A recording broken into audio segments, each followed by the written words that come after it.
खुलुमबाय गासैखौबो गोदान मोनसे भिडिअ बरायनाय जाबाय दा बेवहाय आङो नैबे भिडिअनि गेजेरजों नोंथांमोनजों सावरायनो नागिरदों ससियेल साइन्स आयदानि माखासे MCQ आरो बेवहाय 100 MCQ खौ आङो नोंथांमोनजों सावरायगोन बबेनि एन्सारा बबे जायगोन बेनिफ्राय दा गासैबो इम्पोर्टेन्ट कुइसनानो बे PYQ आरो मोननैसो इम्पोर्टेन्ट कुइसनखौ आं नोंथांमोननो लाबोनाय जादों दा बेवहाय गोबाव खालामालासे जागायनो नागिरबाय दा 1 नाम्बार कुइसना मा सोंदों नायदो नोंथांमोना नैबे 1 नाम्बार बृहस्पति ग्रहनिफ्राय सान फारसे थानाय थामथि ग्रहआ मा जोंना फार्स्टआव मा थायो जोंनिया फार्स्टआवनो जोंना सान मार्कारि थायो माने बुध थाबाय बुधनि उनाव मा थागोन जोंना शुक्र थाबाय बिनि उनाव बुहुम बिनि उनाव मंगल बेनिफ्राय बृहस्पति ग्रह थायो दा बृहस्पति ग्रहआ जाहैबाय 5थि नाम्बाराव थायो दा बेनिनो नैबे जा बृहस्पति ग्रहनिफ्राय जों उल्थायै सानफिनदो आरो जोङो बा बृहस्पतिनि सिगांनि ग्रहआ जोंना मंगलनि सिगांनि ग्रहआ जोंना बुहुमनि सिगांनि ग्रहआ मा जागोन शुक्र जागोन दा बेखायनो राइट एन्सारा नैबे शुक्र जागोन भेनास एन्सारा भेनास बेनिफ्राय नेक्स्ट 2 नाम्बाराव मा सोंदों कुइसना दा 2 नाम्बाराव हाजों बेंखनजानाय दै मण्डलखौ सिनाय हाजों बेंखनजानाय दै मण्डल दा बेनि एन्सारा जागोन नैबे कास्पियान लैथो ऑप्शन बी आ जागोन बेनिफ्राय नेक्स्ट 3 नाम्बाराव मा दङ गाहायनि बबेया बुहुमारि हानि गोजौसिन थाखो दा बेयो जागोन एन्सारा नैबे हा बिखं क्रास्ट होनना बुंनाय जादों बेनिफ्राय नेक्स्ट कुइसना जाहैबाय 4 नाम्बार आफ्रिका हायुंमानि जौसिन हाजोमा थिखिनिनि मुङा मा आफ्रिका हायुंमानि जौसिन हाजोमा थिखिनिनि मुङा मा बे मा जागोन एन्सारा दा बे जाहैबाय नोंथांमोनना नैबे ऑप्शन सी आ जागोन माउन्ट बेयो किलिमन्जारो बे जागोन ऑप्शन सी बेनिफ्राय नेक्स्ट कुइसन नम्बर 5 आव मा दङ कुइसना गाहायनि बबे दखरसे दाब्ले जौखां हा महरा जाया सोरगिदिं ओनसोलनिफ्राय फारसेथिंबाबो जौसिन दा एन्सारा मा जागोन बेयो 5 नाम्बारनि एन्सारा जाहैबाय ऑप्शन डी जौवेन प्लेसियो होनना बुंदो बेनिफ्राय नेक्स्ट कुइसन नम्बर 6 आ मा सोंदों दा भारतारि माननां सम IST Indian standard time 82.8 degree सानजा द्राघिमाफाना गाहायनि बबे जायगानि खाथिजों थाङो होनना बुंदो दा नैबे जा 82.8 degree east longitudinal for Indian standard time passes near which of the following लकेसनखौ सोंदों दा अब्ला बे जागोन नोंथांमोननि जा राइट एन्सार बे जाबाय ऑप्शन ए जागोन मिजोराम बे जाबाय प्रायगराज खाथियाव बे एन्सारा जागोन ऑप्शन ए बेनिफ्राय नेक्स्ट कुइसन नम्बर 7 गाहायनि बबे हाजोमा थिखिनिया हिमालय हालामाव गैया दा 7 नाम्बारा जाहैबाय नैबे ऑप्शन ए जागोन माउन्ट गडविन अस्टेन बे जागोन बेनिफ्राय आरो नेक्स्टआव दङ कुइसन नम्बर 9 खौ नोंथांमोना नायदो सरदार सरोवर बान्दोनि सेराव लुजानाय खौसेथिनि मुर्तिया बबे दैमा सेराव दा बेनि एन्सारखौ सोंदों दैमानि नामा मा जागोन दा दैमानि नामा जाबाय नर्मदा ऑप्शन बी आ जागोन बेनिफ्राय नेक्स्ट कुइसना जाहैबाय कुइसन नम्बर 9 हारियानि राजथावनिया बहा हारियानि राजथावनिखौ सोंदों हारियानि राजथावनि दा 9 नाम्बारना जाहैबाय हारियानि राजथावनिया नैबे चन्डीगढ़ ऑप्शन बी आ जायो बेनिफ्राय नेक्स्ट कुइसन नम्बर 10 आव मा दङ गाहायनि बबे मिरुआरि हायुं आवथाया भारतनि गाहाय हामायाव गैया दा ऑप्शन माबे जागोन दा कुइसन नम्बर 10 निया बे जाहैबाय लादाख जाहैगोन ऑप्शन सी खौ नोंथांमोना होननांगोन बेनिफ्राय नेक्स्ट कुइसना जाहैबाय 11 नाम्बार बबे रायजोआ आसामनि साहायारि सिमाजों नांजाबो साहायारि सिमा जोंनि आसामनि साहाजों जाय दङ दा बे जायगानि 11 नाम्बारनि एन्सारा जाहैबाय अरुणाचल प्रदेश बे साहाथिं दङ जोंनि आसामनि साहा आरो सानजा फारसे दङ बेनिफ्राय 12 नाम्बाराव दङ कुइसना गुवाहाटी सहरा बबेनि खाथिसिन गुवाहाटी सहरा दा बे जाहैबाय नैयाव मोननैसो बेवहाय अरनबारि बा माबा माबिनि नाम होदों बेवहाय ए नाम्बाराव दङ पबितरा बेंथेजानाय अरनबारि बियाव दङ माजुलि सियाव दङ जयपुर अखा अरन डिया दङ जियाभरलि दैमा दा बे ऑप्शन ए आनो जाहैगोन आरो नैबे पबितरा वाइल्ड लाइफ सेंक्चुरिनि बे खाथियाव दङ बेनिफ्राय नेक्स्टआव फैबाय 13 नाम्बार दा 13 नाम्बाराव मा सोंदों नायदो गाहायाव होनाय बबे जायगाया सानजा जोबथासिनाव रायखांनो हायाखै आङो सानजा जोबथासिनाव बेनिफ्राय जोंनि सानजा फारसे दङ आरो बयनिख्रुइ जोंनि जा गासैबो बेवहाय शिबसागर सा लखिमपुर डिब्रुगड़ तिनिसुकिया गासैबो जोंनि सानजा फारसेनो थानाय बे डिस्ट्रिक्ट बेनिफ्राय दा बेनिनो बयनिख्रुइ सानजा फारसे थानाय डिस्ट्रिक्टआ जाहैबाय नैबे तिनिसुकिया बे जाबाय जोबथा डिस्ट्रिक्टबो जोङो बुंनो हायो बेखौ आसामनि तिनिसुकियाखौ बेनिफ्राय नेक्स्ट फैबाय जोंना 14 नाम्बार दा 14 नाम्बाराव मा सोंदों गोरोन्थि गोनां जराखौ सायख'नो होदों दा बेवहाय मा जागोन दा बकाजान सिमेन्ट गोरोन्थि माबे जागोन दा 14 नाम्बारा दा बकाजान बेयो मानि थाखाय मुंदांखा सिमेन्टनि थाखाय बेबो कारेक्टआनो जायो बी नाम्बाराव दङ दुलियाजान पेट्रलियाम जोङो दिहुननायनि जायगा बे दुलियाजाना बेनिफ्राय हाफ्लं इउरेनियाम बेनिफ्राय बे जानाय नङा नैबे सिया जानाय नङा नोंथांमोननि जा कारेक्ट आन्सार बे सियानो जों गोरोन्थिखौ सायख'नो होदो बेनिफ्राय मार्गेरिटा कयलाखौ जोङो बहा मोननाय जायो मार्गेरिटायाव मोननाय जायो जोंनि आसामनि गासैबो बे जायगानि मुं बकाजानाव सिमेन्टनि थाखाय मुंदांखा बेनिफ्राय दुलियाजानाव पेट्रलियाम सोदांनाय जायो बेनिफ्राय आरो कयलायाव जोङो दिहुननाय जायो मार्गेरिटायाव दा गासैबो बेनिफ्राय इनकारेक्ट जा बेवहाय जरा होनाय दङ अप्शन सिया जागोन बेनिफ्राय नेक्स्ट कुइसन नाम्बार 15 दा बेवहाय सोंदों ब्रह्मपुत्र दैमानि साहा सेराव थानाय जिल्ला गाहाय मावख'खौ सिनाय ब्रह्मपुत्र दैमानि साहा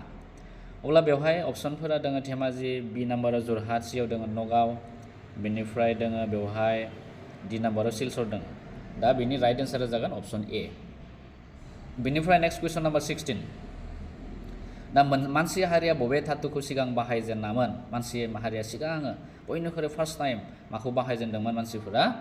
दा बे जाहैबाय नैबे तामाखौ बाहायजेनदोंमोन कपारखौ बाहायजेनदोंमोन मानसि माहारिया बेनिफ्राय नेक्स्ट 17 नाम्बार 17आव मा दङ दा नैयाव गाहायनि बबे जायगाया सिन्धु सेरफां सोदोमस्रिनि बाहागो नङा नैबे इन्डास भेलि सिभिलाइजेसननि बे बाहागो नङा आरो दा बेनि एन्सारखौ सोंदों दा एन्सारा माबे जागोन 17 नाम्बारना एन्सारा जाहैबाय नैबे माचु पिच्चु अप्शन सिया जागोन बेनिफ्राय नेक्स्ट 18 नाम्बार सिन्धु सेरफां सोदोमस्रिया गाहायनि बबे जायगाजों फालांगि सोमोन्दो गैयामोन 18 नाम्बारनि एन्सारा मा जागोन बे जाबाय नैबे चाइना बेजों सोमोन्दो गैयामोन आरो सिन्धु सोदोमस्रिया बेनिफ्राय नेक्स्ट 19 नाम्बार ओमफ्राय 19 नाम्बाराव मा सोंदों नाय बबे बेद शास्त्रआ बयनिबो सिगांसिन आरो गोजामसिन बयनिख्रुइ गोजामसिन बेद शास्त्रखौ सोंदों दा मोनब्रै रोखोमनि बेद दङ अर्थ बेद रुजुर बेद साम बेद ऋग बेद दा बे मोनब्रैनि मादाव बयनिख्रुइ गोजामसिन बेदा जाहैबाय जोंना ऋग बेद अप्शन डिआ जागोन बेनिफ्राय दा नेक्स्ट कुइसन नाम्बार 20आव मा सोंदों दा बेवहाय सोंदों बबे राजफोलेरा गोदोनि कामरुपखौ सासन खालामाखै जोंनि कामरुप बा आसामखौ सासन खालामाखै दा बेवहाय 20नि जा एन्सार बे जायगोन नैबे मौर्य डाइनास्टि मौर्य राजफोलेरा जागोन बेनिफ्राय नेक्स्ट 21 नाम्बार चीन हादरनि दावबायारि हिउएनसांआ सोरनि राजखुंनाय समाव आसामाव फैदोंमोन आरो सासे चीन हादरनि दावबायारि हिउएनसां बिसोरनि आसामाव सोर रायजो खुंनाय समाव बे फैदोंमोन जोंनि आसामाव हिउएनसांआ दा बे जाहैबाय नैबे भास्कर बर्मन कुमार भास्कर बर्मन होननानै जों बयबो मिथिगौ 21 नाम्बारा अप्शन सि बेनिफ्राय नेक्स्ट 22 नाम्बार रामायणखौ असमियाव राव दानस्लायनाय गिबि सुबुङा सोरमोन बे जाबाय अप्शन डि माधव कन्दलि अप्शन डिआ जागोन दा बेफोर जाबाय ससियेल स्टाडिस बा ससियेल साइन्सनि गोनां MCQफोर गोबां इम्पर्टेन्ट जिके टाइपबो जायो ससियेल साइन्सफोरा बेनिफ्राय नेक्स्टआव फैबाय 23 नाम्बार गाहायाव होनाय सोरनि रायजोआ सोनाब जोबथायाव थानाय बे माबाखौ सोंदों रायजोखौ सोरनि रायजोआ माने सोनाब जोबथायाव दा बेयाव मोननैसो सिगाङो रायजो खुंनाय बेवहाय खायसे किंडमफोरनि नामखौ होदों राजफोलेरनि दा बेवहाय जाबाय अप्शन एआव दङ कोच बेनिफ्राय अप्शन बिआव दङ डिमासा अप्शन सिआव दङ सुतिया अप्शन डिआव दङ कसारि नैबे अप्शन एआ जागोन कोचआ जाहैगोन सोनाब जोबथायाव बिसोरनि रायजोआ कोचफोरनिया बेनिफ्राय नेक्स्ट 24 नाम्बाराव मा सोंदों आहम रायजोनि गिबिसिन थाजिरथावनिया बहा गायसननाय जायोमोन आहमनि फार्स्ट बे जाबाय रायजो आरो आहमनि फार्स्ट रायजो दा बेवहाय मा सोंदों दा नैयाव फार्स्ट केपिटेल फार्स्ट बिसोरो आहम जा डाइनास्टि दंमोन बिसोरो बयनिख्रुइ सिगां केपिटेलखौ बहा गायसनदोंमोन बे जाहैबाय अप्शन बि सराइदेवा जायो बेनिफ्राय नेक्स्ट 25 नाम्बाराव मा सोंदों नायदों नोंथांमोना गाहायनि बबे धोरोमारि फोथायनायहा हाजोजों जेबो लोब्बा गैया आरो बेयो अब्ला बे मा जाहैगोन दानिया बे जा 25नि एन्सार सिख धोरोमा बे जा हाजोजों जेबो लोब्बा गैया बेयो बेनिफ्राय नेक्स्ट कुइसन नाम्बार 26 खौ नाय दानियाव 26 आ मा दङ बृन्दाबननि बस्त्रखौ शंकरदेवनि दैदेननायाव बहा दायामोन दा बिनि जा राइट एन्सार 26 नि जा राइट एन्सार बे जायगोन नैबे अप्शन ए आ जायगोन बद्रबा थामहिनबा बरदुआ नैबे अप्शन ए आ जायगोन बेनिफ्राय नेक्स्ट 27 नाम्बार बाय 27 खौ नाय नोंथांमोना आसामनि धुबुरियाव गुरुद्वारा माने सिख धोरोमनि खुलुमग्रा न'खौ होनना बुंदो गुरुद्वारा होननानै बेनिफ्राय लुखांनाय सिख गुरुआ सोरमोन आसामनि धुबुरियाव जा गुरुद्वारा बे सिख धोरोमनि खुलुमग्रा न' बेखौ लुखांनाय गुरुखौ सोंदों दा लुखांनाय गुरुआ सोर जागोन दा 27 नाम्बारना अप्शन सि आ जायगोन नैबे गुरु तेग बाहादुर अप्शन सि आ जायगोन बेनिफ्राय नेक्स्ट 28 नाम्बार 28 नाम्बारखौ नायदो नोंथांमोना दिल्लीनि गिबि मुलुग महाराजाया सोरमोन दिल्लीनि 28 नाम्बारा बे मुलुग महाराजा मुगलनि महाराजा दे सरि मुलुग नङा ये मुगलसो बुंफ्लांदों आङो मुगल एम्पारार दिल्लीनि गिबि मुगल महाराजा सोरमोन बे जाहैबाय अप्शन ए बाबरा जायगोन अप्शन ए बाबर बेनिफ्राय नेक्स्ट 29 नाम्बार गाहायनि सोर सासे मौर्य महाराजा कलिंगनि दावहाजों लोब्बा दं कलिंगनि दावहायाव दा 29 नाम्बारा मा जागोन अप्शन बे जायगोन नैबे अप्शन डि आ जागोन नोंथांमोननि एन्सारा अप्शन डि अशोका जागोन बेनिफ्राय नेक्स्ट 30 नाम्बार दिल्ली राजसिंहासननिफ्राय सासन खालामनाय आइजोफोरनि गेजेराव सासेल'आ सोरमोन दा दिल्ली राजसिंहासनाव सासन खालामनाय आइजोफोरनि गेजेराव सासे बेबो दा बे बिथांनि नामखौ लिरनो होदों सोंदों कुइसना दा 30 नाम्बारनि जा एन्सार बे जागोन नैबे राजिया सुल्ताना नैबे रेजिया सुल्तानाबो जों बुंनाय जादों बेनिफ्राय नेक्स्ट 30 नाम्बार आसामाव उदांस्रि सोमावसारनाय समनि मुंख्लं जानायफोरनि गेजेराव बयनिख्रुइ दुइसिना सोरमोन दा बयनिख्रुइ दुइसिना नोंथांमोना मिथिखागौ जानांगौ कनकलता बरुवायानो जायगोन आसामनि उदांस्रि सोमावसारनाय मुंख्लं जानाय बयनिख्रुइ दुइसिन आरो बिथाङा हिन्जावसामोन कनकलता बरुवाया बेनिफ्राय नेक्स्ट 32 नाम्बार आसामाव साहा बागान गायसनजेननाय गिबिसिन थागिबि सुबुङा सोरमोन आसामाव बे जाहैबाय नैबे मनिराम दत्त बरुवा अप्शन बि आ जागोन मनिराम दत्त बरुवाया जोंनि आसामाव साहा बागान गायसनजेननाय गिबिसिन मानसि बेनिफ्राय नेक्स्ट जाबाय 33 नाम्बार दा 33 नाम्बाराव मा सोंदों भारत एंगार सोमावसारनाया माब्ला जादोंमोन कुइक इन्डिया मुभमेन्टखौ होनना बुंदो बेसेबां मायथाइयाव जादोंमोन बे 33 नाम्बारा दा बे जाहैबाय अप्शन सि 1942 निफ्राय 1945 नि गेजेराव बेनिफ्राय नेक्स्ट 34 नाम्बार गाहायनि बबे इंराज भारतनि खाजोना खांनायनि खान्थि नङा दा 34 नि राइट एन्सारा मा जागोन नैबे अप्शन ए आ जागोन अप्शन ए बेनिफ्राय नेक्स्टआव दङ 35 नाम्बार नैया पंडिचेरियाव थानाय गंसे आश्रमजों सोरहा लोब्बा दं हुज name is associated with an ashram at Pondicherry होनना बुंदो दा 35 नाम्बारा माबे जागोन नैबे अरबिन्द घोष बेयो बे पन्डिचेरियाव थानाय आश्रमजों सोमोन्दो दङ बेनिफ्राय नेक्स्ट 36 नाम्बार जुनिया राङारि सानगुदिनि सोलोंथौनायखौ मा बुङो study of individual economic unit is called दा बे जाहैबाय अप्शन नैबे ए आ जागोन माइक्र' इकनमिक्स थामहिनबा थख' रांखान्थि होनना बुंदों बर'आव बेनिफ्राय नेक्स्ट 37 नाम्बार गाहायनि बबे खामानिया गुदि खोन्दोनि बाहागो 37 नाम्बार दा नैबे बे जागोन अप्शन सि आ जागोन आबादारि हाबा नैबे एग्रिकालसारखौ नोंथांमोना होनो नांगोन बेनिफ्राय नेक्स्ट 38 नाम्बार गाहायनि बबेखौ जोबनो रोङै फुंखा होननानै बुंनो हायो जोबनो रोङै फुंखा दा जोबनो रोङै फुंखाया जाहैबाय नैबे बार बाखि सोदाङै थाव खयला इउरेनियाम बेफोर जोबलांग्रा फुंखा बारा जाबाय जोबनो गैयै दा बेखायनो अप्शन डि आ जागोन एन्सारा बेनिफ्राय नेक्स्ट 39 नाम्बार दा कुइसनाव मा सोंदों 39 नाम्बारा दा बेवहाय सोंदों 39 आ नैबे रांखान्थियाव मोनसे सरकारि गाव थामोनथिया जेरै जायगायारि ओनसोलारि आरो हादरारि साफ्रोम मानसि एबा हाब्लिमा आफादनि सायाव दैखांनाय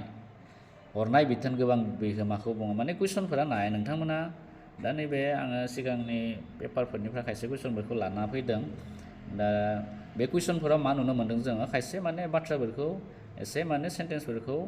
माने सोदोबफोरा भुल जाना दङ गोरोन्थि आरो दा बेखायनो नोंथांमोना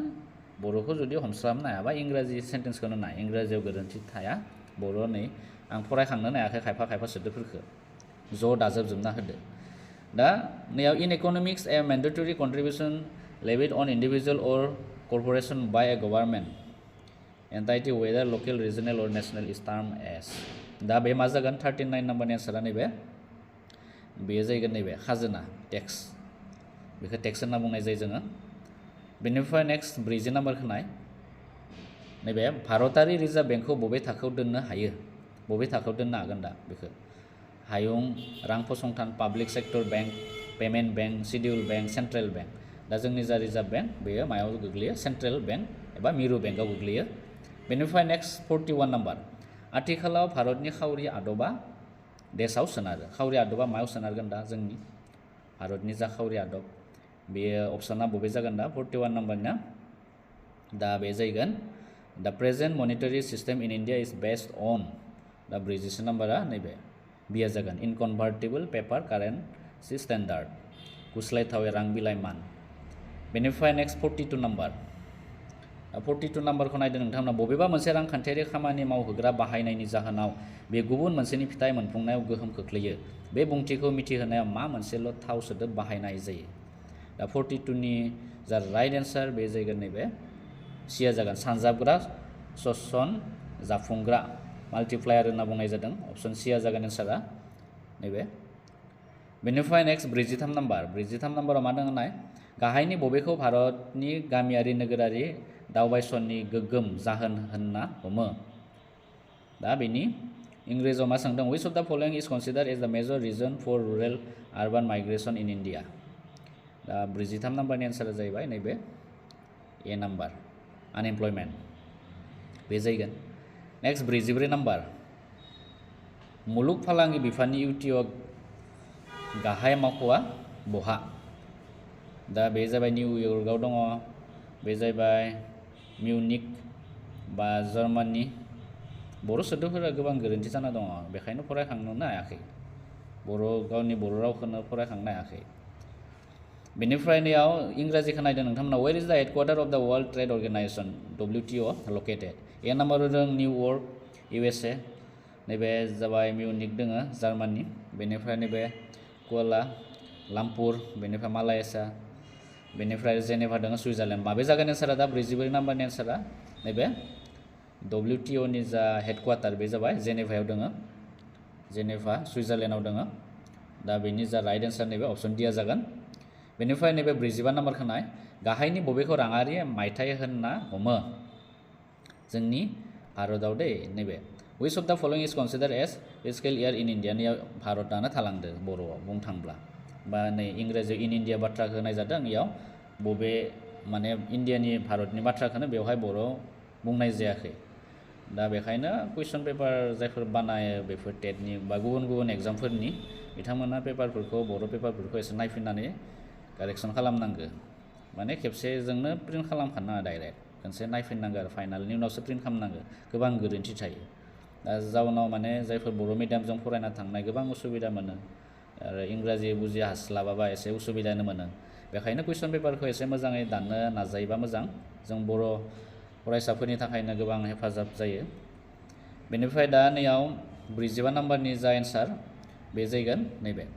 1 एप्रिल टु 31 मार्च जोंनि राङारि मायथाइ बेयो फिस्केल इयार होनना बुंदो जायखौ फाइनान्सियेल इयारबो जों बुंनाय जादों बेखौ जोंनि 1 एप्रिलनिफ्राय जागायगोन बेनिफ्राय 31 मार्चआव बेयो जोबगोन बेनिफ्राय नेक्स्ट 46 नाम्बारखौ नाय नेक्स्ट 46 नाम्बार कुइसना मा दङ गाहायनि बबे मावथांखिया हिन्जावसा गथ'फोरनि थाखाय दा 46 नि बेवहाय एन्सारा मा जागोन which of the following schemes is specially for girls child हिन्जावसा गथ'फोरनि थाखाय आरो बेवहाय स्किम होदो दा बिनि जा 46 नि राइट एन्सार नैबे सुकन्या समृद्धि यजना बे अपसन बी बेखौ नोंथांमोना होननांगोन बाखि जन धन यजना प्रधान मन्त्रि सुरक्षा बीमा यजना बेफोर हिन्जावसा गथ'फोरनि थाखाय नङा अपसन बिया जागोन बेयो सुकन्या समृद्धिनि यजना बेनिफ्राय नेक्स्ट 47 नाम्बार गाहायनि बबे आथिखालाव जौगाथायनि गोदान रोखा गियान which of the following is contemporary concept of development दा बेनि जा राइट एन्सार 47 नि जा राइट एन्सार नैबे सास्टेनेबल डेभेलपमेन्ट जायो नैबे आजावथाव जौगाथाय बेनिफ्राय नेक्स्ट 48 नाम्बार 48 नाम्बाराव मा सोंदों द वेल्थ अफ नेशन बेनि लिरगिरि जायखौ रांखान्थिनि बिफा होनना मिथियो बिथाङा सोर दा 48 नाम्बारनि एन्सारा माबे जागोन दा नैबे रांखान्थियारिनि बिफा होनना बुङो आदाम स्मिथखौ फादार अफ इकनमिक्स आरो बिथाङा द वेल्थ अफ माखौ लिरदो नेसनखौ लिरदो दा एन्सारा अप्शन बिखौ होनांगोन नोंथांमोना बेनिफ्राय नेक्स्ट 49 नाम्बारखौ नाय नैबे गाहायाव होनाय बबे गौथुमारि रांबावसानि बाहागो नङा दा एयाव दङ गुबुन हादोरारि थोंजों थिसननाय बियाव दङ आय रांबावसा सियाव दङ गुदि रांबावसा डियाव दङ फुंजिनिफ्राय मोननाय मुलाम्फा बेनिफ्राय दङ which of the following is not a component of union budget दा 49 नाम्बारना माबे जागोन एन्सारा दा 49 नाम्बारनि जा राइट एन्सार बेयो नैबे गुबुन हादोरारि थोंजों थिसननाय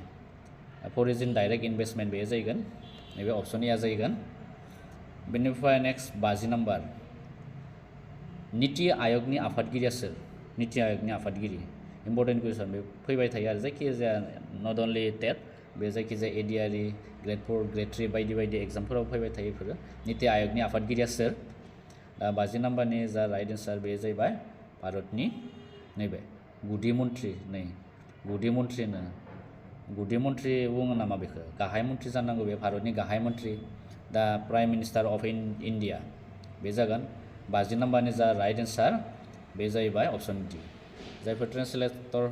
बाहायो बा ट्रेन्सलेसन खालामो बेफोरखौ एसे मोजाङै पेपारफोरखौ बानायनो नाजानांगौ गुदि मन्थ्रि जोंनि दासिम आं खोनाफेराखै प्राइम मिनिस्टारखौ गुदि मन्थ्रि बुंनाय जाया गाहाय मन्थ्रिसो बुंनाय जागोन बेनिफ्राय नेक्स्ट कुइसना जाहैबाय 52 नाम्बार